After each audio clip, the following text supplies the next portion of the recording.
Pers İmparatorluğu'nun yükselişi, M.Ö. 550 yılında Med İmparatorluğu'nun yıkılmasıyla başladı. Bu zaferle Persler, Mezopotamya ve Doğu Anadolu topraklarını ele geçirdiler. Ardından M.Ö. 547 yılında Lidya Krallığı'nı mağlup ederek Batı Anadolu'daki Yunan kent devletlerini de hakimiyeti altına aldılar. M.Ö. 538'de Babil'i fethederek Mezopotamya'nın tam kontrolünü ele geçirdiler ve Mısır'a kadar ilerlediler. Yalnızca 25 yıl içinde Adalar Denizi'nden Hindistan'a, Karadeniz'den Hint Okyanusu'na kadar yayılan bir süper güç haline geldiler.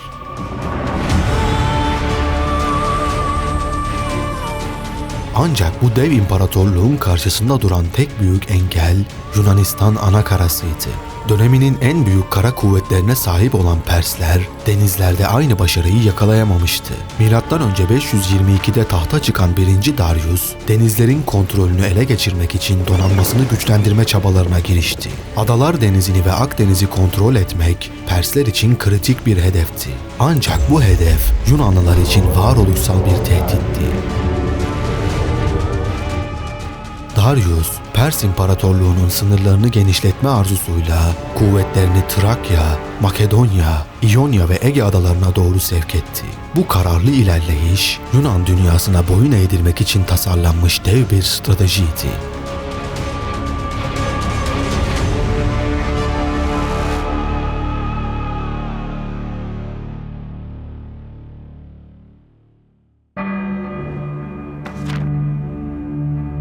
M.Ö. 6. yüzyılın sonlarında Perslerin Batı Anadolu üzerindeki hakimiyeti, İyon kent devletlerinin deniz ticaretini ciddi şekilde sınırlandırdı.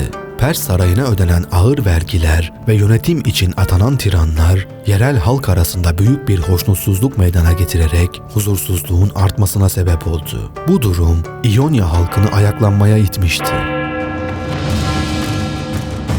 Millet lideri Aristagoras önderliğinde çıkan ayaklanma neticesinde Millet de demokrasi ilan ederek diğer İyon kentlerini de bu harekete katılmaya teşvik etti. Nihayetinde bölgedeki Pers idaresi düşürülmüş, halkın ayaklanmasıyla kısa sürede İonya genelinde demokratik rejimler kurulmuştu. Aristagoras, ayaklanmanın Pers İmparatorluğu'na karşı başarılı olabilmesi için güçlü müttefiklere ihtiyaç duyuyordu. Bu sebeple müttefik arayışına koyuldu. Aristagoras ilk olarak savaşlardaki ustalığıyla bilinen Sparta'ya gitmeye karar verdi.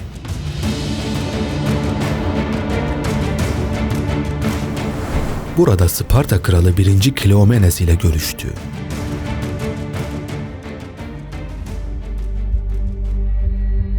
Sparta kralının huzuruna çıkan Aristagoras konuşmasına övgü dolu sözlerle başladı. "Yüce kral, siz tüm dünyanın en iyi savaşçılarısınız. Cesaretiniz ve askeri gücünüzle Pers ordusunu yenmek zor olmayacaktır." Kleomenes sessizce dinlerken Aristagoras Pers ordusunun zayıflıklarını anlatmaya devam etti. Pers askerleri ok, yay ve kısa mızraklarla savaşır. Ayaklarına pantolon giyer, başlarına türban takarlar. Savaşta sizinle boy ölçüşmeleri imkansızdır. Ayrıca bu savaş size yalnızca zafer değil, büyük ganimetler de getirecektir. Altın, gümüş, pirinç, ince işlenmiş kumaşlar ve yük hayvanları, tüm bunlar sizin olabilir. Ancak Aristagoras bu ikna çabaları sırasında ciddi bir hata yaptı. Yanında getirdiği bronz bir dünya haritasını ortaya çıkararak Pers topraklarına giden yolu işaret edip açıklamalar yapmaya başladı. "Bakın, burası Kilikya. Her yıl Pers krallığına 500 talent haraç öderler. Burada ise Armenyalılar. Sürüleriyle ünlüdür. Yüzlerce büyükbaş ve küçükbaş hayvanları vardır. Ve işte burası, Susa. Büyük kralın sarayı burada bulunur. Tüm bu zenginlikler doğru bir stratejiyle sizin olabilir." Kral Kleomenes düşünceli bir ifadeyle dinledi ve görüşmenin sonunda kararını vermek için 3 gün süre istedi. 3 gün sonra Aristagoras yeniden huzura çağrıldığında Kleomenes sordu. "Pers başkentine ulaşmak için kaç gün gerekir?" Aristagoras 3 ay cevabını verdi. Bu cevap üzerine kral bu teklifi hemen reddetti. Zira geniş Pers topraklarının aşılması gereken mesafesi ve zorlukları Spartalıların bu savaşa girmesi için caydırıcı olmuştu. Kral şöyle dedi: "Bu kadar uzun bir yolculukla savaşa gitmek Spartalıların geleneklerine aykırıdır. Sizi dinledim. Ancak teklifinizi kabul edemem. Şimdi gece olmadan Sparta'yı terk edin." Aristagoras tüm ısrarlarına rağmen kralı ikna edemedi. Sparta'dan aldığı bu olumsuz cevap planlarını ciddi şekilde zora sokmuştu. Bu kez yardım arayışını Atina'ya yöneltti. Aristagoras, Atina'da tıpkı Sparta'da yaptığı gibi Perslerin zayıflığını vurgulayan ve savaşın getirilerini cazip gösteren bir konuşma yaptı. Herodot'a göre Aristagoras'ın kalabalıkları etkileme becerisi, bireysel liderleri ikna etme çabalarından daha başarılıydı. Ancak Atinalılar İonya ayaklanmasını desteklemeye karar verdiler. Bu karar, Atina'nın demokrasi ideallerini koruma arzusuyla olduğu kadar Pers İmparatorluğu'nun büyüyen gücüne karşı duyulan endişeyle de bağlantılıydı. Atina ile birlikte Eretria'da ticari kaygılar ve millet ile olan bağları nedeniyle ayaklanmaya destek vermeyi kabul etti. Ancak Atina ve Eretria'nın bu desteği sadece İonya ayaklanmasının güçlenmesine değil, aynı zamanda Yunan-Pers savaşlarının başlamasına da yol açacaktı.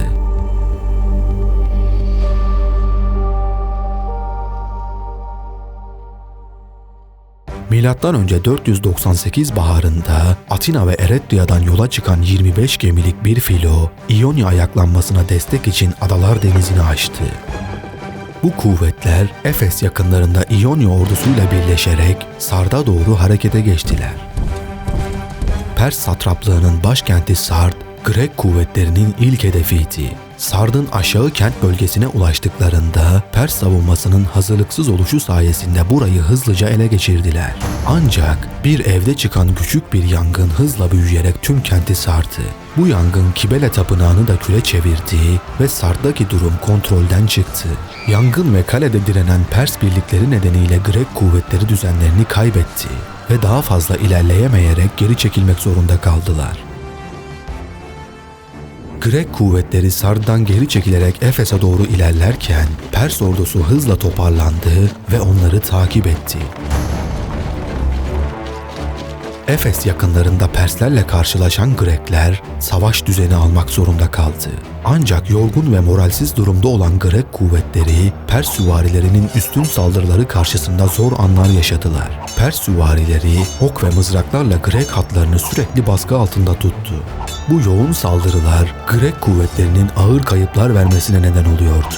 Savaşın kaybedileceği anlaşıldığında Atinalılar ve Eretriyalılar kalan kuvvetleriyle gemilerine binip Yunanistan'a dönmeye başladılar. Bu geri çekilme, İonya ayaklanmasında Grekler için büyük bir gerileme anlamına geliyordu. Atina ve Eretria'nın geri çekilmesiyle İonyalılar Pers İmparatorluğu karşısında yalnız kaldılar. Buna rağmen İonya ayaklanması birçok bölgede hala devam ediyordu. İonyalılar Çanakkale Boğazı ve Karya'da Perslere karşı üstünlük sağladılar. Ancak bu zaferler uzun sürmedi. Pers orduları hızla toparlandılar ve İonya üzerindeki kontrolünü yeniden sağlamaya başladılar. İonya'daki kentleri birer birer düşürerek direnişi tamamen ortadan kaldırmaya odaklanmışlardı. Sard ve Efes çevresindeki Grek kalıntıları kısa sürede temizlendi. Ancak Persler için İonya ayaklanmasını bastırmak tek başına yeterli değildi. Atina ve Eretria'nın ayaklanmaya verdiği destek, 1. Darius'un gözünde affedilemez bir meydan okumaydı. M.Ö. 490 yılına gelindiğinde Pers İmparatoru Büyük Darius batıya doğru işgallerini genişletirken karşısında duran en büyük engel olan Yunan şehir devletlerini cezalandırmaya kararlıydı. Özellikle Atinalılar İon ayaklanması sırasında Pers karşıtı direnişe verdikleri destekle Darius'un öfkesini üzerine çekmişlerdi. Sard'ın yakılıp yağmalanması Pers İmparatorluğu'na yapılmış bir hakaret olarak algılanmış ve Darius intikam yemini ederek Atina'nın yerle bir edilmesini emretmişti. Onun için bu sadece bir askeri hedef değil, aynı zamanda bir onur meselesiydi. Darius, 600 gemiden oluşan büyük bir donanmayı komutanları Datis ve Artafernes'in önderliğinde Adalar Denizi'ne sevk etti. Bu donanma Yunan şehir devletlerini dize getirmek, Atina ve Eretria'yı yok etmek üzere yola çıkmıştı.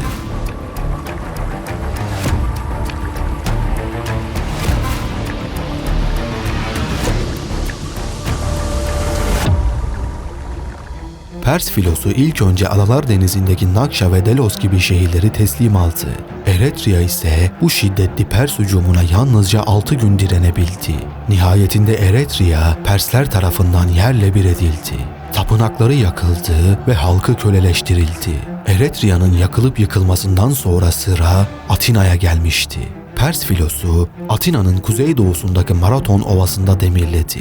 Bu bölge Perslerin süvarileri için mükemmel bir manevra alanı sunuyordu. Ayrıca Maraton, Atinalı sürgün tiran Hippias'ın memleketiydi. Perslerin desteğiyle Atina'yı yeniden ele geçirmeyi uman Hippias, bölgenin stratejik önemini komutanlarına aktarmıştı. Böylece Persler Maraton Ovası'nda ordugah kurdular. Perslerin Maraton'da karaya çıktığı haberi Atina'ya ulaştığında şehirde bir panik havası hakimdi. Perslerin Eretria'da yaptığı katliamlar halk arasında anlatılıyor ve bu durum herkesi büyük bir korkuya sevk ediyordu. Atina'nın Büyük Meclisi Boule, yani diğer adıyla 500'ler Meclisi, acil bir toplantıya çağrıldı. Karşılarında 3 seçenek vardı. Şehirde savunmaya çekilmek birinci seçenekti. Ancak Atina'nın surları Pers ordusunun gücü karşısında yeterince sağlam değildi. Dahası geniş Attika bölgesini savunmasız bırakmak, kırsalda yaşayan halkın kaderini düşmana terk etmek demekti. Persler, Eretria'da olduğu gibi Atina'yı da yakıp yıkabilir, halkı köleleştirebilirdi. İkinci seçenek Maraton'da Perslerle açık alanda karşılaşmaktı. Bu seçenek de son derece riskliydi. Atinalılar, Pers ordusunun büyüklüğü ve taktiksel üstünlüğü karşısında sayıca azdı. Bu yolu seçmek, halkın ve şehrin geleceğini bir kumara yatırmak anlamına geliyordu. Üçüncü seçenek teslim olmaktı. Persler, kendilerine boyun eğenlere yaşam hakkı tanımıştı. Ancak bu, Atina'nın bağımsızlığını kaybetmesi ve tiranlık altında bir Pers vassalı haline gelmesi anlamına gelecekti. Yeni kurulan demokrasileri bu kararla sonsuza dek sona erebilir, özgürlükleri yok olabilirdi. Atinalılar için bu seçenek kabul edilemezdi. Meclis üyeleri saatlerce tartıştılar. Her biri halkın kaderinin kendi kararlarına bağlı olduğunun farkındaydı. Bu karar anında savaşın kaderini değiştirecek bir isim öne çıktı. Miltiades. Perslerin daha önce İonya'da kullandıkları savaş taktiklerini iyi bilen deneyimli komutan, akıcı ve ikna edici bir üslupla konuşmaya başladı. Persler sayıca üstün olabilir, dedi Miltiades. Ama zafer her zaman sayılarla değil, cesaret ve doğru stratejiyle kazanılır. Şimdi karşımızda duran sadece bir ordu değil, halkımızın özgürlüğüne, demokrasimize ve gelecek nesillerimize yönelik bir tehdittir. Eğer bu savaşı şehrimizin surlarında beklersek yenilgiye mahkum oluruz. Ancak biz onları Maraton Ovası'nda karşılar ve doğru bir plan uygularsak Perslerin zayıflıklarını lehimize çevirebiliriz. Sonunda meclis üyeleri Miltiades'in önerisini kabul ettiler ve oy birliğiyle Pers ordusunu Maraton Ovası'nda karşılamaya karar verdiler. Atinalılar, Perslerin devasa ordusuna karşı tek başlarına durmanın zorluğunu biliyorlardı. Bu yüzden yardım istemek için en hızlı haberci koşucularından biri olan Philippides'i görevlendirdiler. Antik Yunan'da Hemerodromos olarak bilinen bu haberci sınıfı, uzun mesafeleri hızlıca kat ederek önemli mesajları iletmekle görevliydi. Bu insanlar dayanıklılıkları ve hızlarıyla tanınırlardı. Philippides de bu nitelikleriyle dikkat çekiyor ve Atina'nın en güvenilir haberci koşucularından biri olarak biliniyordu. Yolculuğu, engebeli araziler, dağlık yollar ve sert hava koşullarıyla doluydu. Sparta'ya vardığında Atina'nın acil durumunu Spartalılara anlattı. Ancak Spartalılar dini gelenekleri nedeniyle harekete geçemeyeceklerini söylediler. Zira o dönemde Karnia Festivali kutlanıyordu ve Spartalılar ayın dolunay haline ulaşmasını beklemek zorundaydılar. Dolunay çıkmadan savaşa katılmaları mümkün değildi. Bu haber Philippides'in dönüş yolculuğuyla birlikte Atina'ya ulaştığında şehirde kısa süreli bir hayal kırıklığına yol açtı. Spartalıların yardımı gecikecekti. Hoplitler, bronz zırhları, uzun mızrakları ve geniş kalkanlarıyla dönemin en iyi savunma sistemlerinden biri olan falanks düzeninde ilerlemeye hazırdı. Küçük bir şehir devleti olan Platea'dan gelen 1000 kişilik destek kuvvetiyle birleşen Yunan ordusu, toplamda 11.000 kişilik bir kuvvetle Maraton Ovası'na doğru yürüyüşe geçti.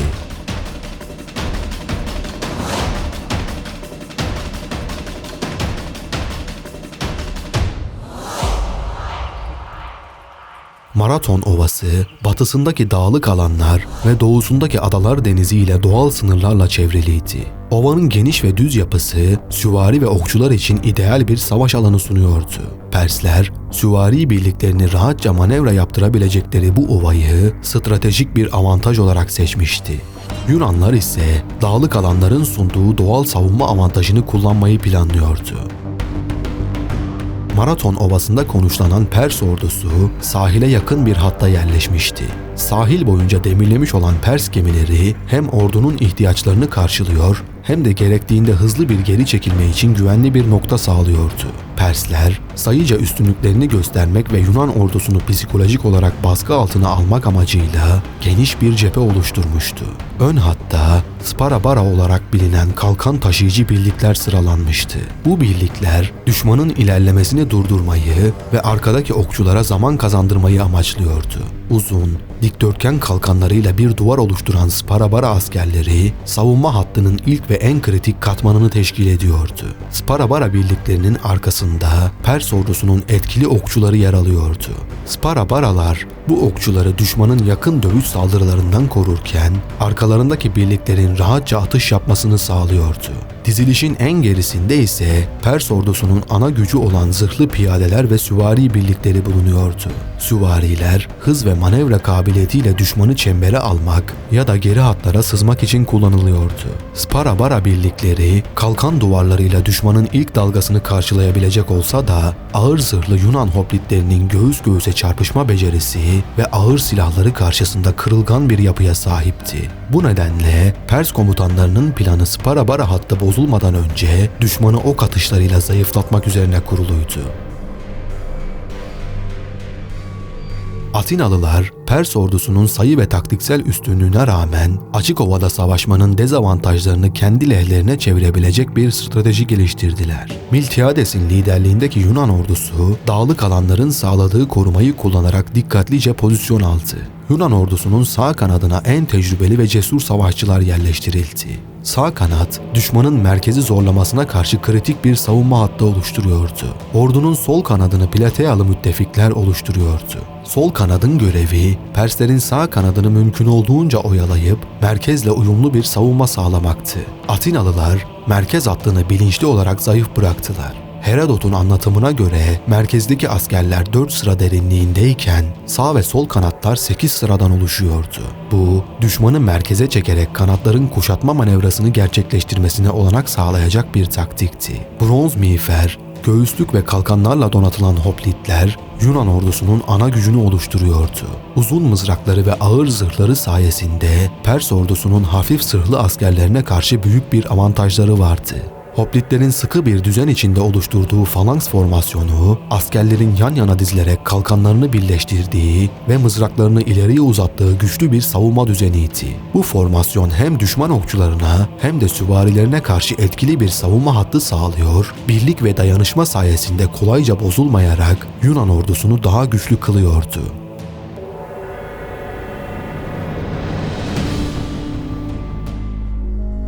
Maraton Ovası'nda sessizlik hakimdi. İki tarafta stratejik hamleler yapmadan önce birbirlerini izliyor, doğru anı bekliyordu. Pers ordusu sayısal üstünlüğüne güveniyor ve ilk hamleyi Yunanların yapmasını istiyordu. Bu durum iki tarafın da sinirlerini sınayan bir gerginlik oluşturuyordu. Miltiades, savaşın psikolojik yönüne odaklanmıştı. Askerlerinin sabırlı kalmasını, gereksiz hareketlerden kaçınmalarını ve disiplinlerini korumalarını emretti. Yunan ordusu falanks formasyonunda sabit bir duruş sergileyerek Perslerin üzerine rastgele saldırıya geçmekten kaçınıyordu. Bunun yerine Perslerin stratejik bir hata yapmasını bekliyorlardı. Persler ise okçularını ve süvarilerini öne çıkarmadan önce Yunan hattında bir gedik açmanın yollarını arıyordu ve en etkili şekilde kullanabilecekleri doğru anı bekliyordu.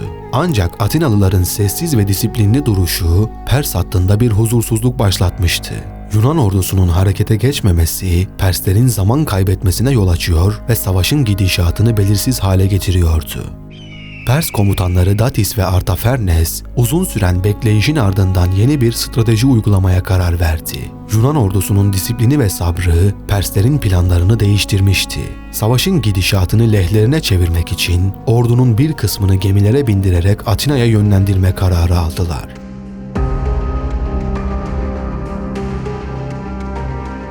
Bu strateji Perslerin nihai hedefini açıkça ortaya koyuyordu. Maraton'daki Yunanları oyalarken Atina'yı savunmasızca kalayıp işgal etmek. Süvari birlikleri ve seçkin okçular sahile demirlemiş gemilere hızlıca yerleştirildi.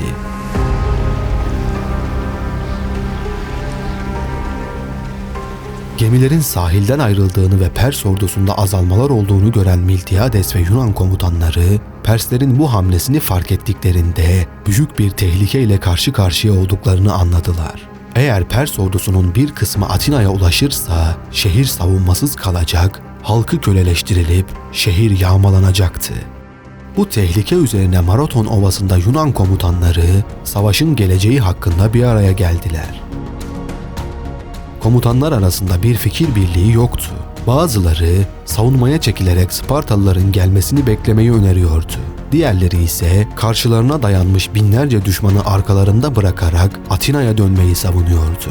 Ancak bu duraksama anında General Miltiades öne çıktı. Perslerin hamlesi Atina'yı savunmasız bırakmayı hedefliyor.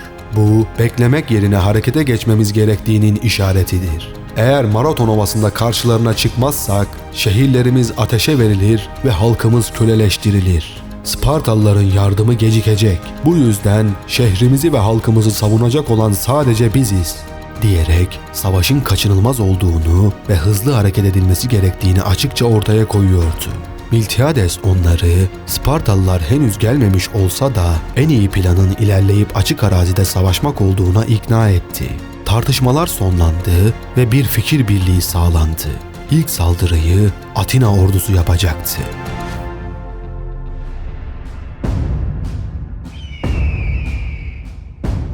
Atina ordusu sabahın erken saatlerinde Perslerin henüz tam hazırlıklı olmadığı bir anda harekete geçti. Komutanlar askerleri düzenledi ve Miltiades'in planını açıkladı. Planları Perslerin güçlü merkez hattını zayıf bir Yunan cephesiyle üzerlerine çekmek ve ardından kanatlardan kuşatma yaparak üstünlüğü ele geçirmekti. Yunan ordusu düzenli bir şekilde ilerlemeye başladı. Aralarındaki mesafe yaklaşık 1,5 kilometreydi. Yunan kuvvetleri düşmanın ok menziline girene kadar yavaş ve düzenli bir şekilde ilerlemeye devam etti.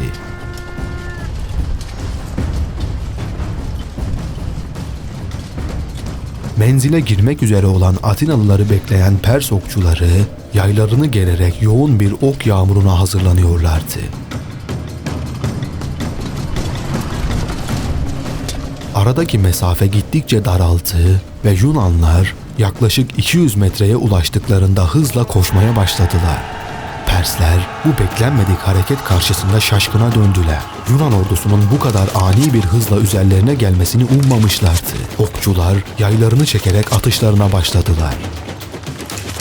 Ancak Atinalılar hem koşarak hem de kalkanlarını kaldırarak bu ölümcül ok yağmurundan mümkün olduğunca korunuyorlardı. Herodot'un ifadesine göre Yunanlar arasında düşmana koşarak saldırmayı ve Med askerleri gibi donanımlı bir orduyla yüzleşmeyi ilk kez onlar göze almıştı.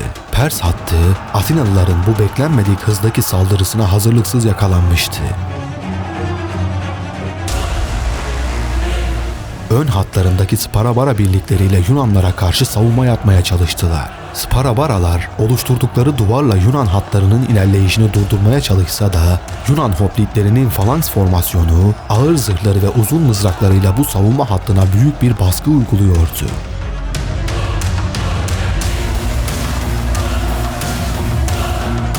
Bir süre sonra Yunan merkez hattında görülen kırılmalar Pers ordusunun bu noktayı zayıf bir hedef olarak görmesine neden oldu. Persler merkez hattını hızla zorlayarak bu bölgeyi tamamen çökertebileceklerini düşündüler. Ancak Pers ordusu Yunan merkezini ittikçe Yunan kanatları düşmanı kuşatma pozisyonuna alacak şekilde ilerlemeye başladılar.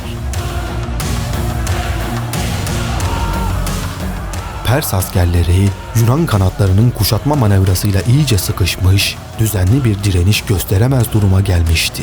Çarpışmaların şiddeti ve askerlerin panik içinde dağılması ile savaşın kaybedileceğini anlayan Datis ve Artafernes, ordunun kalanını kurtarmak için sahile çekilmeye ve gemilere binme emri verdiler.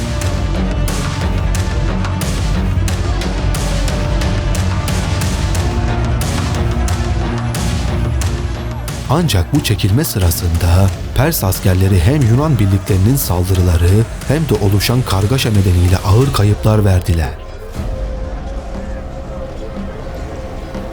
Sahile ulaşabilenler gemiye binmeyi başarsa da bu düzensiz geri çekilme Pers ordusu için tam anlamıyla bir yıkıma dönüştü. Gemilere binen Pers askerleri Atinalıların yoğun baskısından kurtulmak için hızla açık denize yönelmeye çalıştı.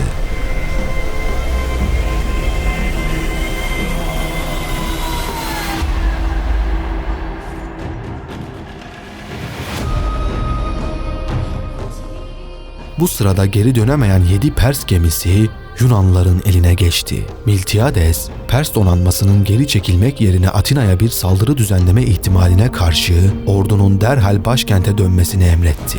Gelen haberler Pers gemilerinin Atina'ya doğru hareket ettiğini işaret ediyordu. Ancak Pers donanması kısa süre sonra geri çekilerek bölgeden uzaklaştı. Bu sırada zafer haberini başkente ulaştırmak ve halkı hazırlıklı olmaya çağırmak için yine bir haberci gönderildi. Feidippides, Maraton'dan Atina'ya doğru tarihi bir koşuya başladı. Savaşın ve günler süren yorucu çabalarının ardından tükenmiş bir durumdaydı. Yorgunluk sınırlarını çoktan aşmış olan bedeni adeta bir makine gibi sadece bir adım daha atmaya odaklanmıştı. Kasları ağırlaşıyor, nefesi düzensizleşiyor ve her adımı daha da zorlaşıyordu. Ancak Atina'ya ulaştığında tüm bu yorgunluğa rağmen "Nikomen, kazandık!" diye haykırmayı başardı. Bu onun son koşusu olmuştu. Bedeni daha fazla dayanamadı ve yere yığılarak yaşamını yitirdi. Bu olay günümüzde maraton koşusu olarak bilinen uzun mesafe koşusuna ilham kaynağı oldu. Günümüzde düzenli aralıklarla yapılan bu yarış, Feidippides'in Maraton'dan Atina'ya yaptığı yaklaşık 40 kilometrelik koşunun anısını yaşatmak amacıyla düzenlenmeye devam etmektedir. Maraton Muharebesi, Pers İmparatorluğu'nun yenilmezlik algısını yıkmış ve Yunan ordusunun disiplinini ve stratejik gücünü ortaya koymuştu. Eğer Persler o savaşta Atina'yı işgal edebilselerdi, Batı medeniyetinin gelişimi tamamen farklı bir yöne dönebilirdi. O açıdan bu savaş, tarihin dönüm noktalarından birini teşkil eder.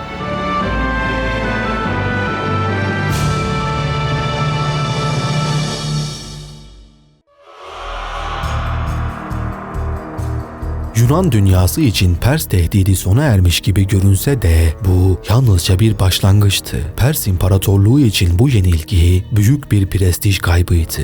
İmparator Darius bu yenilginin intikamını almak için devasa bir sefer hazırlığına girişti. Ancak bu planını gerçekleştiremeden M.Ö. 486 yılında hayatını kaybetti. Yerine oğlu 1. Serhas geçti. Serhas, babasının hayalini gerçekleştirme ve Yunan dünyasını boyun eğdirme kararlılığıyla tahta çıktı. Pers İmparatorluğu'nun tüm kaynaklarını seferber ederek daha önce benzeri görülmemiş bir ordu ve donanma hazırladı.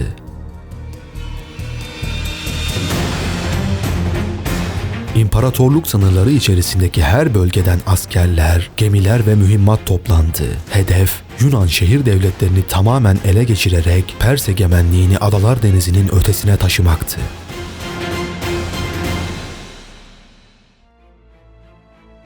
Darius'un ölümünden sonra tahta çıkan 1. Serhas'ın tek amacı babasının yeminini yerine getirmek ve antik Yunanistan'ı tamamen ele geçirmekti. İntikam hırsı babadan oğula geçmişti.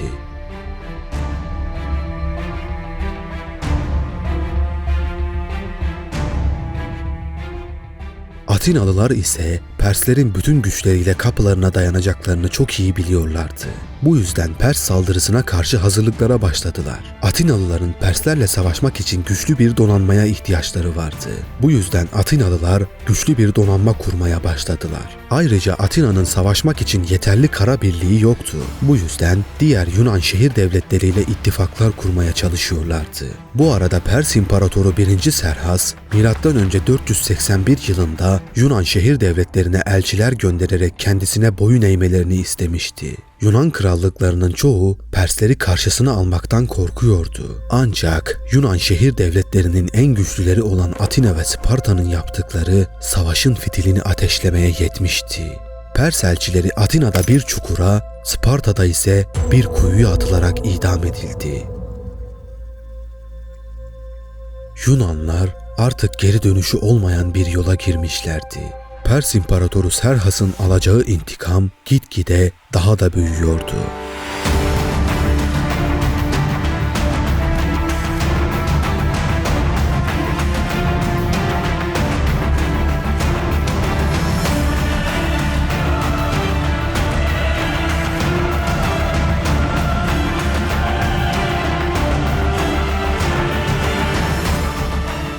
Bu durum Atina ve Sparta arasında bir ittifak oluşturulmasını sağlamıştı. Bu ittifaka diğer Yunan şehir devletleri de dahil oldu. Bu birleşme bölünmüş olan Yunan dünyasında dikkat çekici bir gelişmeydi. Dönemin en güçlü ordusu olan Pers ordusu kısa sürede Çanakkale Boğazı'nı geçerek Avrupa topraklarına adım attı. Yunanlılar için vakit daralıyordu. Bunun üzerine Atinalı General Themistokles farklı bir strateji önerdi. Pers ordusunun Güney Yunanistan'a yürüyebileceği tek hat, Sarp dağlarla deniz arasında kalan dar bir geçit olan Termofil geçidiydi. Bu geçit, Pers ordusundan çok daha az sayıda olsalar da Hoplitler tarafından kolayca savunulabilir bir durumdaydı. Aynı zamanda Pers donanmasının Termofil geçidini denizden aşarak geriye asker çıkarmasını önlemek için Yunan ittifak donanmasının geçidin yanındaki boğazda bulunması gerektiğini önermişti. Yunan Kongresi bu çift stratejiyi onayladı. Bu arada Trakya'yı geçen Pers ordusu acele etmeden Makedonya içlerinde ilerliyordu. Ağustos ayında casuslar ordunun Yunanistan anakarasına yöneldiği ve yaklaşmakta olduğu haberini iletmişlerdi. Fakat yılın bu zamanı Yunan ittifakının de facto askeri lideri olan Sparta'da Apollon onuruna düzenlenen Karnia Festivali'nin kutlandığı günlerdi. Sparta yasalarına göre Karnia Festivali sırasında herhangi bir askeri faaliyet yasaklanmıştı. Savaşa girmek bu yüzden Sparta ordusu için kutsal değerlere saygısızlık olacaktı. Bu durumda eforlar iki eş kraldan biri olan Leonidas'ı 300 muhafızıyla birlikte Pers ordusunun ilerlemesini durdurmak için Termofil geçidine göndermeye karar verdiler. Leonidas, geçitte Pers ordusunun ilerlemesini geciktirecek ve Karnia Festivali sona erdiğinde tüm Sparta ordusu Termofil'e hareket edecekti.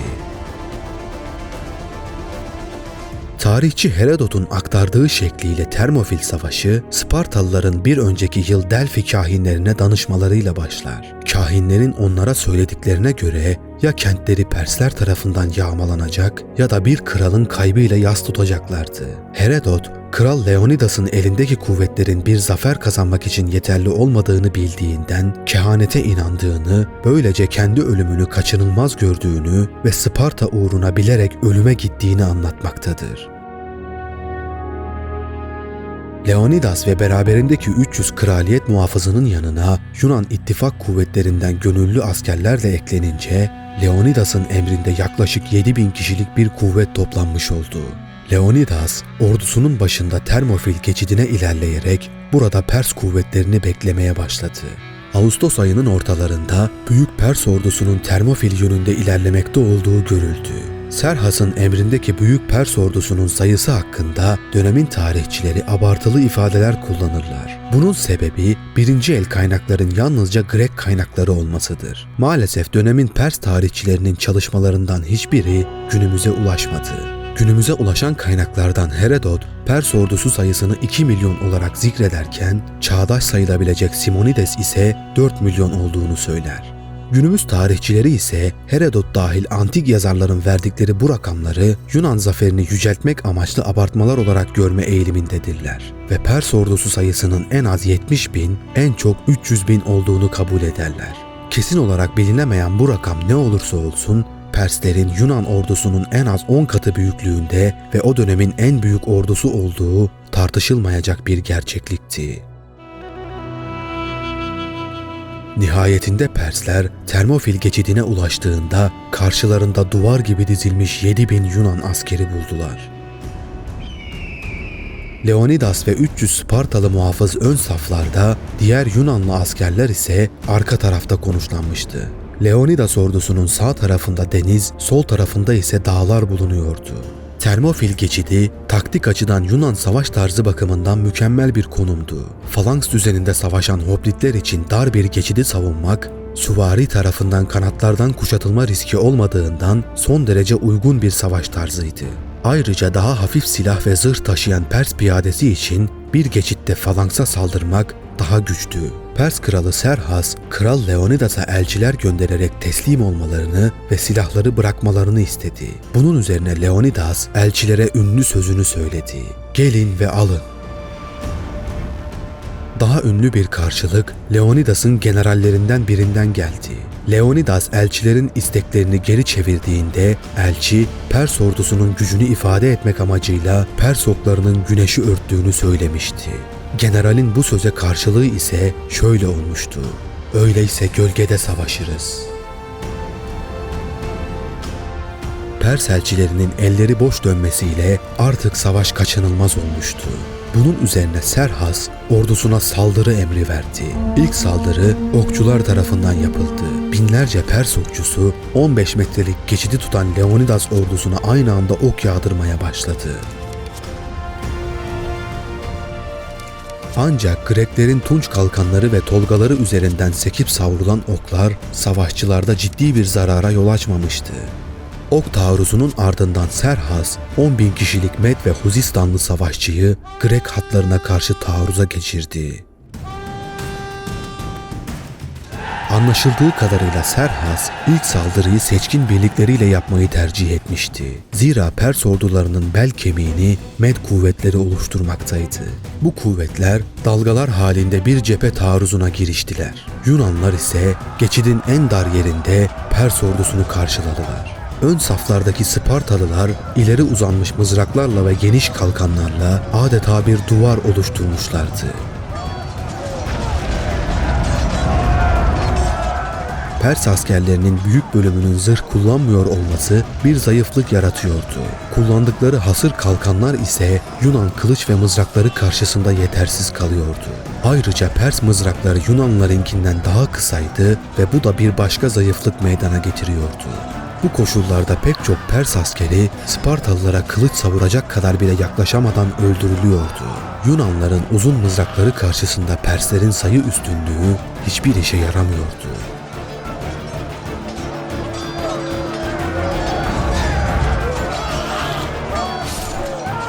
Pers kayıpları o kadar çoktu ki Serhas savaşı izlediği tahtından hiddetle 3 kez ayağa kalkmıştı.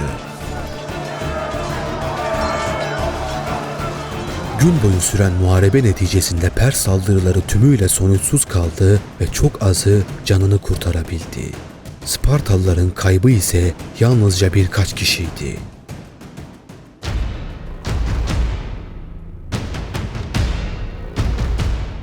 Pers ordusunun yaşadığı ağır kayıpların ardından Serhas, Pers saray muhafızları olan ve Ölümsüzler adı verilen en seçkin birliklerinden 10.000 kişilik bir taarruz gücü oluşturdu ve Sparta kalkanlarını aşmalarını emretti. Ölümsüzler Birliği, çocukluklarından itibaren sadece savaşmak için yetiştirilen özel bir birlikti. Leonidas'ın saray muhafızlarına karşılık, Serhas'ın saray muhafızları bu geçitte karşı karşıya geliyordu.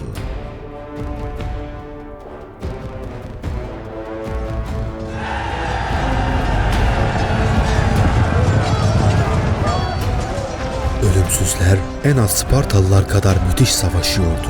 Fakat Spartalıların uzun mızrakları ve kalkanları Ölümsüzlerin çok kayıp vermesine sebep oldu.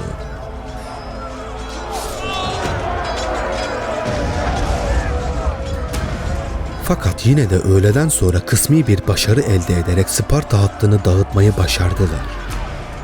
Hattı kıran Ölümsüzler arkadaki Yunan ittifak kuvvetleriyle çarpışıp Yunanlara ağır zayiat verdiler. O gün Termofil geçidinde kıran kırana bir savaş olmuştu.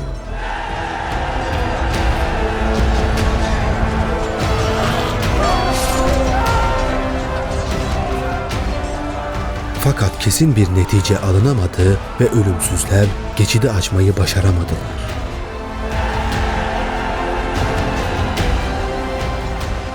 Bu 2 günlük savaşta Persler toplamda 20.000 asker kaybetmişlerdi.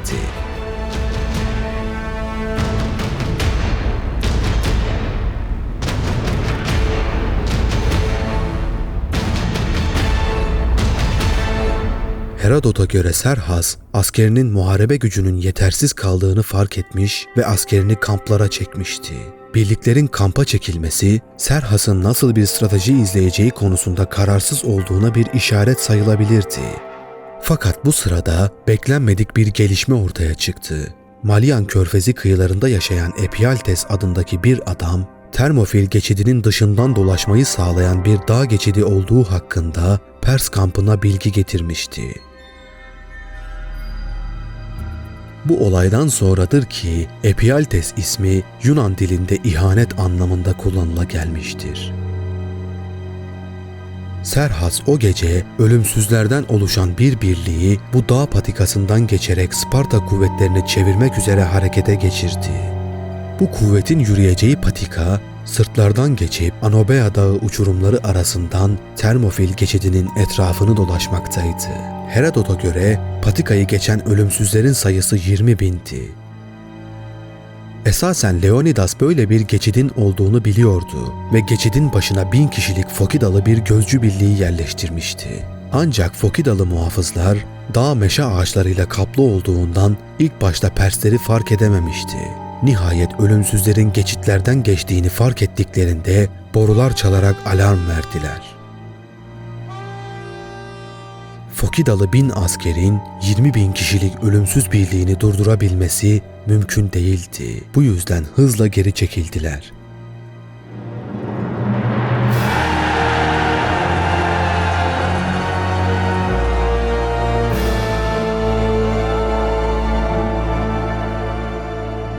Leonidas'ın korktuğu şey başına gelmişti. Persler Termofil geçidinde Yunanlıları iki taraftan da kıskaca almışlardı.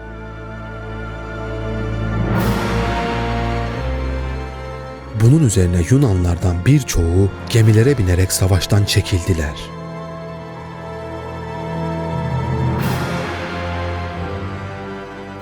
Fakat Leonidas ve 300 Spartalı muhafız, Sparta'nın onurunu lekelememek ve güvenliğini sağlamak için kendi yaşamlarını feda etmeye karar verdiler. Spartalılardan cesaret bulan bazı Yunanlar da onlarla birlikte savaş alanında kaldılar. Böylece Spartalılarla birlikte kalanların sayısı 1400 olmuştu. Pers kralı Serhas gün ortasına kadar beklemiş ve ardından hücum emri vermişti. Pers orduları iki taraftan saldırıya geçti. Leonidas ve adamları bu kez ileri atılarak geçidin daha geniş olduğu kesime çıktılar.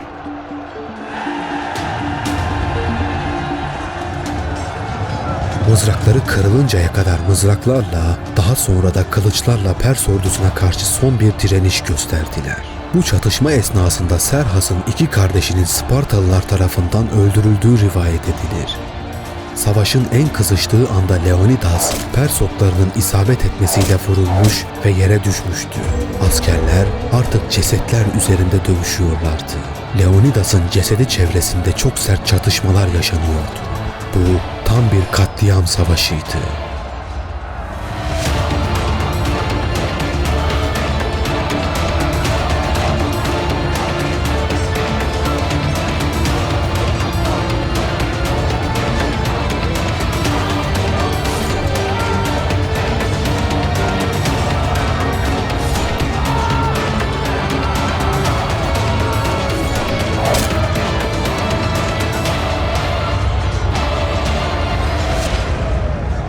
Leonidas ve adamlarının tamamı bu geçitte hayatını kaybederken 20.000'den fazla Pers askerini de beraberinde götürmüşlerdi. Kral Leonidas'ın cesedi Persler tarafından muharebe alanında bulununca Serhas hıncını Leonidas'ın cansız bedeninden aldı. Leonidas'ın başını kestirdi ve vücudunu bir çarmıha gerdi.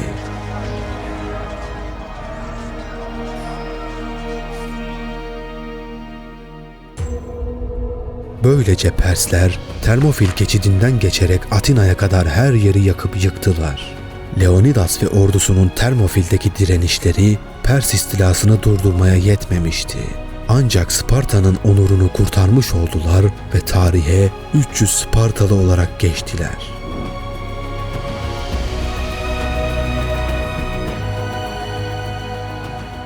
Termofil geçidini aşan İmparator Serhas komutasındaki dev Pers ordusu doğruca Atina üzerine ilerledi. Termofil geçidinin düştüğünü haber alan Atinalıların büyük bir kısmı gemilerine binerek Salamis adasına kaçmıştı. Şehri savunmak için kalan az sayıdaki asker Pers ordusunun kuşatmasına direnemedi. İmparator Serhas Atina şehrini kolayca düşürmeyi başardı. Şehir Pers ordusu tarafından yağma ve tahrip edildi. Tapınaklar yıkıldı, sokaklar harabeye döndü. Serhas, ele geçirdiği şehrin küllerinin üstünde zaferini kutluyordu. Böylece Maraton Muharebesi'nin intikamını almış ve babası Darius'un vasiyetini yerine getirmiş oluyordu. Perslerin Atina şehrini ele geçirdiğini öğrenen Yunan şehir devletleri büyük bir korkuya ve ümitsizliğe kapıldılar. Fakat bu her şeyin sonu değildi. Savaş henüz bitmemişti. Salamis adasına kaçan Atinalılar komşu şehir devletleriyle güçlerini birleştirerek yanan şehirlerinin intikamını almak üzere büyük bir deniz savaşına hazırlanıyordu. Devasa Pers donanmasına karşı verilecek bu mücadele Yunanlılar için son bir direniş olacak ve savaşın sonucunu belirleyecekti.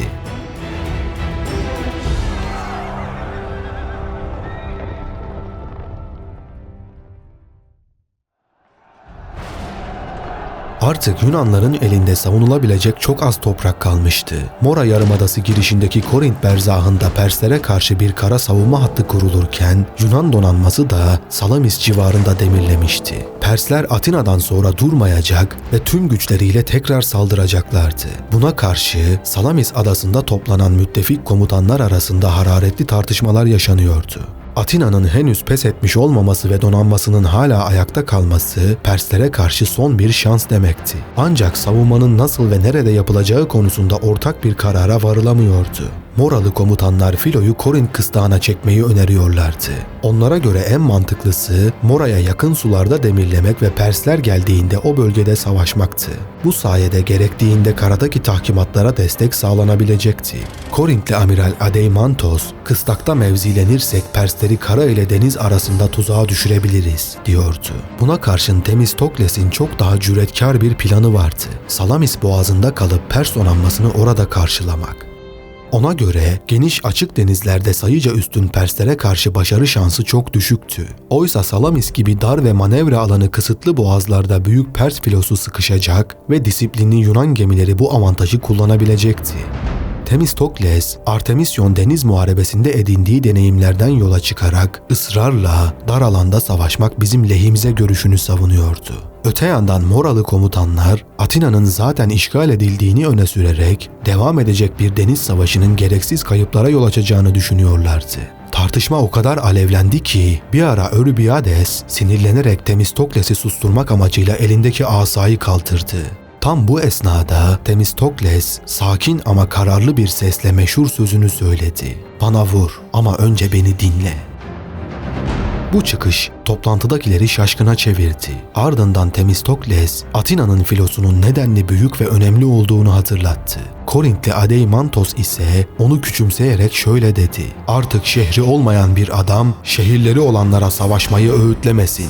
Bunun üzerine Themistokles ayağa kalkıp şöyle haykırdı: "Aptal, evet biz evlerimizi, duvarlarımızı bıraktık. Ruhsuz taşlar uğruna köle olmamak için terk ettik. Ama bir şehrimiz var, 200 gemilik bir şehir. Şu an sizin kurtuluşunuz için burada bekliyor. Eğer bir kez daha kaçıp bizi satarsanız Atinalıların kendilerine özgür bir şehir ve yurt edineceklerini tüm Helenler öğrenecek." Themistokles bu sözleriyle Yunan ittifakına açıkça şunu söylüyordu: Atina'nın donanması olmadan Yunanistan savunmasız kalır. Eğer müttefikler kaçarsa Atinalılar gemileriyle başka diyarlara gider ve Perslere karşı savaşmak tümüyle Moralıların üzerine kalırdı. Bu mesaj toplantıdakiler üzerinde derin bir etki oluşturdu. Çünkü kimse Atina filosu olmadan Perslere karşı durulabileceğini düşünmüyordu. Sonunda Yunan Savaş Konseyi Themistokles'in planını onaylamak zorunda kaldı. İttifak donanması Salamis'te kalacak ve savaş orada yapılacaktı. Bu son muharebede Yunanların asıl güvendiği unsur Trirem adını verdikleri özel savaş gemileriydi. Bu gemiler yaklaşık 37 metre uzunluğunda 3 sıra kürekli, çevik ve ölümcül savaş tekneleriydi. Her bir Trirem'de 170 kürekçi olur, öndeki bronz mahmuzla düşman gemilerine hızla çarpıp gövdelerini parçalayarak onları batırmaya çalışırlardı. Güvertelerinde birkaç düzine asker bulunur, yakın mesafede mızrak ve kılıçla savaşırlar. Bu da gemileri yalnızca çarpma değil, birebir çarpma çarpışmada da etkili hale getirirdi. Böylesine etkili bir savaş aracının potansiyelini ilk fark edenlerden biri Themistokles'ti. Özellikle Atina, Themistokles'in ısrarıyla bu güçlü gemilere yoğun yatırım yapmıştı. O dönemde Laurion madenlerinde keşfedilen zengin gümüş yatakları Atina'nın devlet hazinesine büyük bir kaynak oluşturuyordu. Themistokles, meclisi ikna ederek bu gelirin önemli bir kısmını Trirem inşasına yönlendirmişti. Böylece birkaç yıl içinde donanma neredeyse 2 katına çıkmıştı.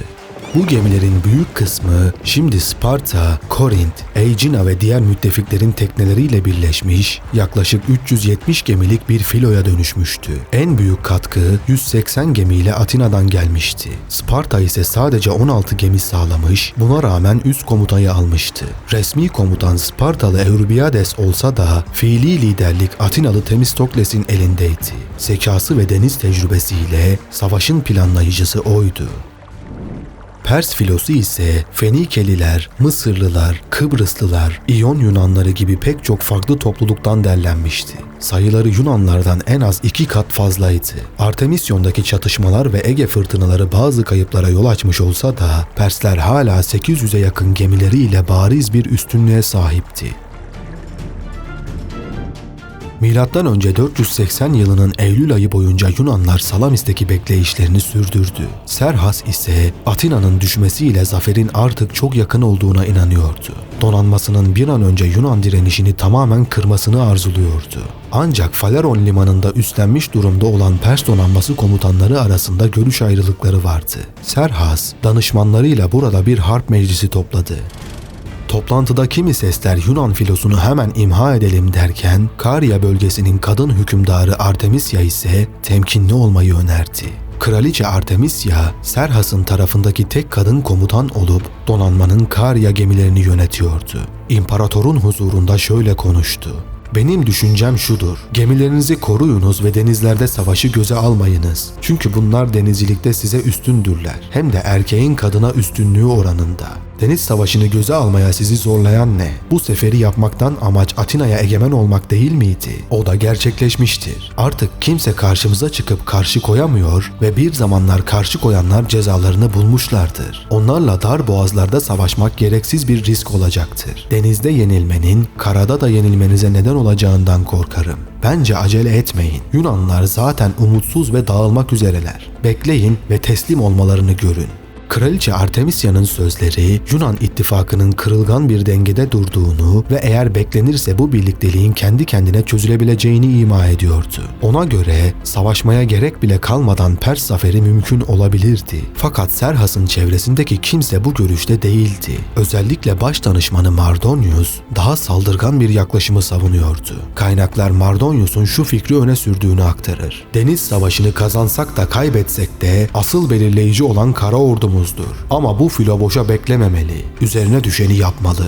Bu sözler Serhas için zaten taşıdığı zafer beklentisiyle birleşince ikna edici olmuştu. Daha önce elde ettiği başarıların verdiği cesaretle danışmanlarının da çoğunun reyi bu yönde olduğundan kararını verdi. Önce Yunan donanmasını yok edecekti.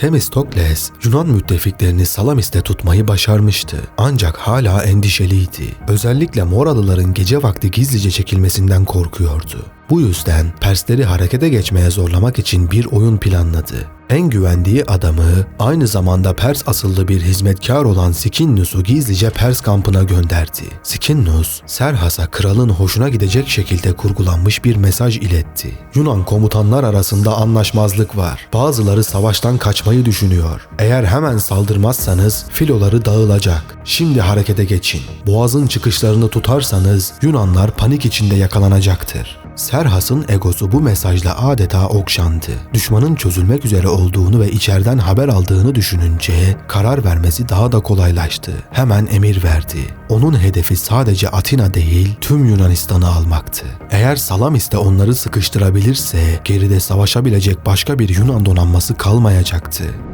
Pers filosu gece karanlığında harekete geçti. Boğazın ağzı tutuldu, Mısır gemileri batıdan dolaşıp arkayı çevirmek üzere görevlendirildi. Serhas zaferinden o kadar emindi ki ertesi günkü savaşı bir seyirlik tören gibi izlemeyi planladı. Kendisi için Aigaleos Dağı'nın eteklerine yüksekçe bir taht kurdurdu. Bu tahta oturacak, savaşı kuş bakışı izleyecek ve kahraman komutanların isimlerini not ettirecekti. Pers donanmasının harekete geçtiği haberi Yunanlılara ulaşmıştı. Persler boğazın doğu çıkışını tutmuş, Mısır gemileri batıya yönlendirilmiş, Yunan donanması çevrelenmişti. Bu gelişme özellikle Moralı komutanlar arasında paniğe neden oldu. Artık savaş bir seçenek değil, bir zorunluluktu. Komutanlar arasındaki tartışmalar sona erdi. Herkes görev yerine döndü. Donanma, savaş düzenine geçmek üzere hazırlıklara başladı. Gece boyunca her gemide kürekçiler ve askerler savaşa hazırlanırken, komutanlar taktik düzenlemeleri gözden geçirdi. Atinalılar Filo'nun en kritik noktası olan sol kanatta, Spartalılar ve Aeginalılar sağ kanatta, diğer müttefik şehirlerden gelen gemiler ise merkezde mevzilendi. Yaklaşık 370 gemilik bu Yunan hattı, iki ucu kara tarafından desteklenen yarım daire şeklinde boğazın iç kesiminde dizildi. Bu sırada Pers donanması boğazın doğu çıkışında sabahı bekliyordu. Serhas sayıca üstün ordusuyla son darbeyi indirmeye hazır olduğuna emindi. Sabahın ilk saatlerinde Pers donanması Salamis boğazında ilerlemeye başladı.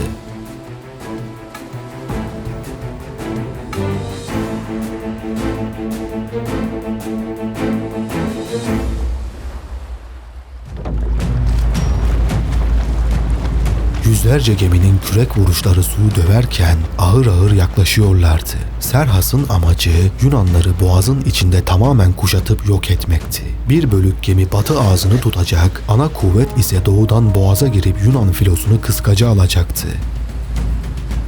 Bu sırada Yunan hattı dar alanda savunma avantajını kullanabilmek için en kritik noktalarını güçlendirmişti. Atinalı, Spartalı ve diğer şehir devletlerine ait gemiler sıkı bir düzende bekliyordu. Düşmana nazaran az olsalar da en azından boğazın darlığı onların lehine bir unsurdu.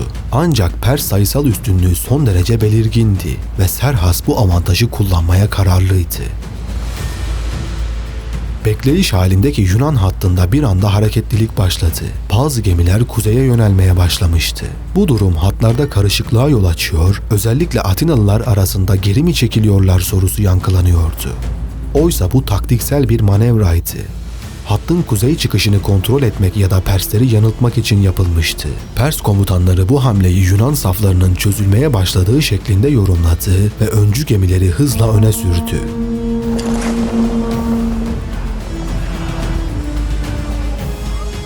Salamis boğazının dar sularına giren Pers gemileri kısa sürede düzenlerini kaybetmeye başladılar. Boğazın darlığı gemiler arasında manevra mesafesi bırakmıyordu. Yüzlerce gemi birbirine çok yakın mesafede hareket etmeye çalışıyordu. Arkadan gelen gemiler ön saflara bindirmeye başladı. Hatlar karıştı, iç içe geçmiş bir düzen ortaya çıktı. Tam bu esnada Yunan filosu geri çekilmeye başladı.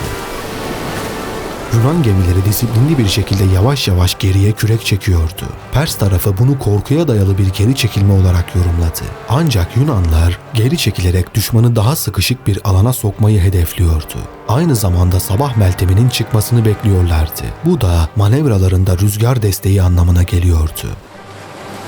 Artık iki tarafın gemileri neredeyse mızrak atımı mesafesine kadar yaklaşmıştı. O anda bir Yunan gemisi öne fırladı ve en yakın Pers gemisine tüm gücüyle çarptı. Bu çarpışma savaşın başlama noktası oldu. Ardından Yunan komutanlarının trompet işaretiyle tüm filo aynı anda ileri atıldı. Onlarca trirem ard arda gelen dalgalar gibi ilerleyerek düşman hattına çarptılar. Salamis Deniz Savaşı böylece resmen başlamış oldu. Yunan triremleri mahmuzlarıyla Pers gemilerinin gövdelerine darbeler indiriyor, bordalar yaklaşınca askerler mızraklar ve oklarla çarpışmaya giriyordu. Atinalılar Filo'nun bir kanadında Fenike gemileriyle mücadele ederken karşı kanatta Sparta, Aegina ve Megara gemileri İonya ve Kıbrıs bölgesinden gelen Pers gemilerini zorluyordu. Boğazın darlığı Perslerin sayı üstünlüğünü etkisiz kıldı. Arkadaki gemiler öndekilere yardım edemiyor, kaçmak isteyenler arkadakilere çarpıyor, manevra yapmak isteyenler yanındaki gemilerin küreklerine takılıyordu. Bu kargaşa içinde Yunan gemileri boğazın kıyısına sıkışan Pers gemilerini tek tek avlamaya başladılar.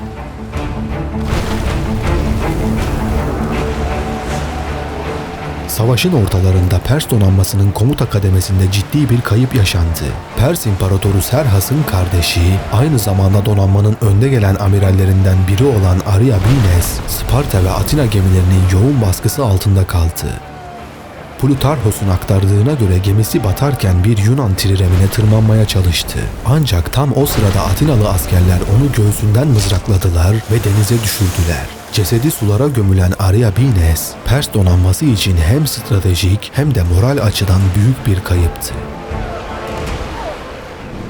Çarpışma bütün şiddetiyle sürerken Pers tarafında beklenmedik bir isim kendi hayat mücadelesini veriyordu. Kraliçe Artemisya, Pers donanmasında savaşan az sayıdaki kadın komutandan biriydi ve gemisi Salamis'in dar sularında fazla ileri çıkmıştı. Atinalı komutan Amenias onu fark ederek takibe koyuldu. Kaçış yolu bulamayan Artemisya, önünde kendi tarafına ait gemilerle arkasında hızla yaklaşan Atinalılarla sıkışıp kalmıştı. O anda şaşırtıcı bir hamle yaptı. Kendi müttefiki olan Halikarnaslı Damastimos'un gemisine doğru saldırdı.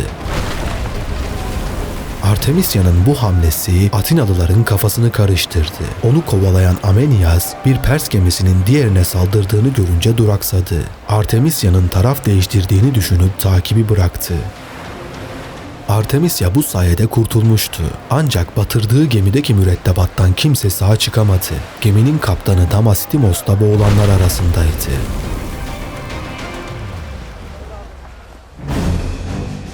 Serhas, Salamis boğazına bakan yüksek bir noktada kendisi için kurdurulmuş tahtında oturuyordu. Savaşın her anını izliyor, komutanlarının performansını doğrudan gözlemliyordu. Gözlerinin önünde Artemisya'nın gemisi bir başka gemiyi batırdı. Fakat Serhas bunun bir Yunan gemisi olduğunu sandı. Oysa sahada komutanların çoğu karmaşa içindeydi. Gemiler birbirine giriyor, bazıları panikle geri çekiliyor, düzen tamamen bozuluyordu. Bu görüntü Serhas'ın gözünde Pers ordusunun gururunu zedeliyordu. Rivayete göre Serhas bu manzaraya bakarak sinirli ama alaycı bir ifadeyle şöyle demişti: "Bugün erkekler kadın gibi, kadınlarsa erkek gibi savaştı." Çarpışma öğle saatlerine kadar sürdü. Güneş yükseldikçe Perslerin direnci azalmaya başladı. Yunan gemileri düzenli bir şekilde hatlarını koruyarak savaşa devam etti. Düşman gemilerine üst üste darbeler indiriyor, Persleri geri hatlara doğru çekilmek zorunda bırakıyordu. Serhas'ın sabah saatlerinde gururla izlemeye başladığı savaş, öğleden sonra tam bir bozgun manzarasına dönüşmüştü. Yüzlerce Pers gemisinin enkazı Salamis sularına dağılmıştı. Denize dökülen Pers denizcilerinin çoğu kurtarılamadı. Çünkü Yunanların aksine çoğu yüzme bilmiyor, ağır zırhları sebebiyle boğuluyorlardı. Çoğu Yunan gemisi birden fazla Pers gemisini etkisiz hale getirmeyi başarmıştı. Savaş boyunca yaklaşık 40 Yunan gemisi batmış ya da kullanılamaz hale gelmişti. Buna karşılık Pers donanması 300'den fazla gemisini kaybetmişti.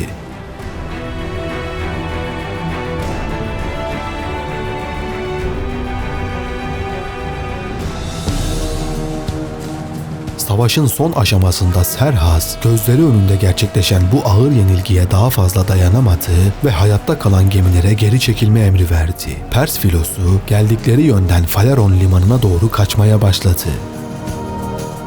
Ancak Yunanlar peşlerini bırakmadı. Özellikle Aegina adasından gelen denizciler geri çekilen Pers gemilerini pusuya düşürerek çok sayıda gemiyi batırmayı başardılar.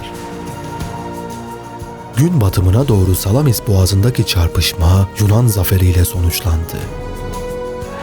Pers donanmasından sağ kalan gemiler ellerindeki yaralı askerlerle birlikte akşam saatlerinde Phaleron limanına sığındı. Mısır ve Fenike filolarının kalıntıları ise gece karanlığında Anadolu kıyılarına doğru çekildi. Boğazın suları enkazlarla, cesetlerle ve hala yanmakta olan gemi kalıntılarıyla doluydu. Bir avuç şehir devleti o dönemin en büyük imparatorluğunun deniz gücünü durdurmayı başarmıştı.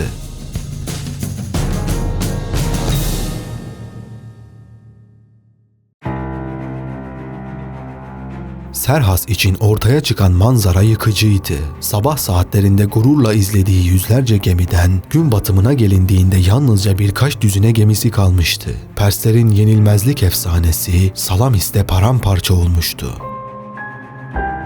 Salamis Deniz Savaşı, Pers İmparatorluğu'nun Yunanistan'ı istila girişiminde bir dönüm noktası oldu. Bu yenilgiyle birlikte Persler, tarihlerinde ilk kez büyük çaplı bir hezimeti tüm dünyaya ilan etmiş oldular. Zaferin haberi kısa sürede Yunan şehirlerine ulaştı. Salamis'te kazanılan başarı, yalnızca Atina'nın değil, Mora Yarımadası'nın ve tüm Yunanistan'ın istiladan kurtulduğu anlamına geliyordu. Artık Serhas'ın ordusu donanmasızdı. Yunan şehirlerini kuşatacak, ordusuna ikmal sağlayacak hiçbir deniz gücü kalmamıştı. Serhas'ın kara ordusu hala büyüktü. Ancak Yunan donanması Adalar Denizi'ne açılıp Çanakkale Boğazı'ndaki ponton köprülerini yıkarsa Pers ordusu Avrupa'da kapana kısılabilirdi. Bu ihtimal Serhas'ı ciddi biçimde endişelendirdi. Sonuç olarak Serhas, ordusunun büyük kısmıyla birlikte Yunanistan'dan çekilmeye karar verdi. Baharın gelmesini beklemeden Trakya üzerinden hızlı bir geri çekilme başlattı. Serhas, yüz binlerce askerle geldiği Yunan topraklarını büyük bir yenilgi ve yıkım bırakarak terk ediyordu.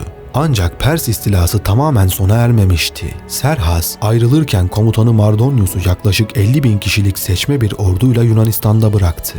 Bu kuvvet ertesi yıl yeniden saldırıya geçmek üzere Teselya ve Boeotia bölgelerinde kışlamak üzere konakladı. Öte yandan Atinalılar, Perslerin çekilmesiyle birlikte kısmen harap olmuş da olsa şehirlerine geri döndüler ve kışı orada geçirdiler.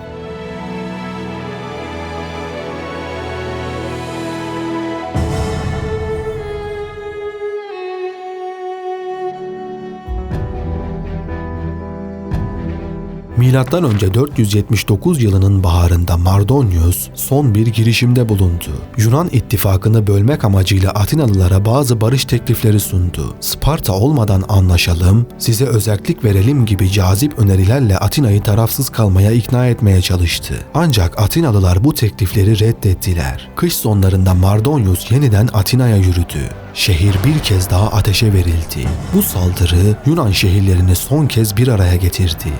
Atinalılar ve müttefikleri Spartalı Pausanias'ın önderliğinde bir ordu kurdu ve Platia'ya yürüdü. İki taraf Platia Ovası'nda karşılaştı. M.Ö. 479 yazında gerçekleşen Platia Muharebesi'nde Pers ordusu ağır bir bozguna uğradı. Mardonius da bu savaşta öldürüldü.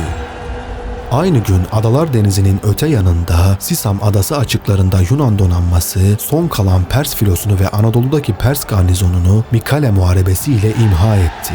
Böylece Pers İmparatorluğu'nun Yunanistan'ı işgal teşebbüsü kesin bir yenilgiyle sona ermiş oldu. Persler bir daha hiçbir zaman bu çapta bir işgale kalkışamayacaktı. Serhas, kendisinden çok daha zayıf gördüğü bir düşmana yenilmenin utancıyla İran'a dönüyordu. Ordusu büyüktü ama yenilmez değildi. Salamis, Perslerin hala bir süper güç olduğu gerçeğini değiştirmedi. Ancak yayılma hırslarını dizginlemişti.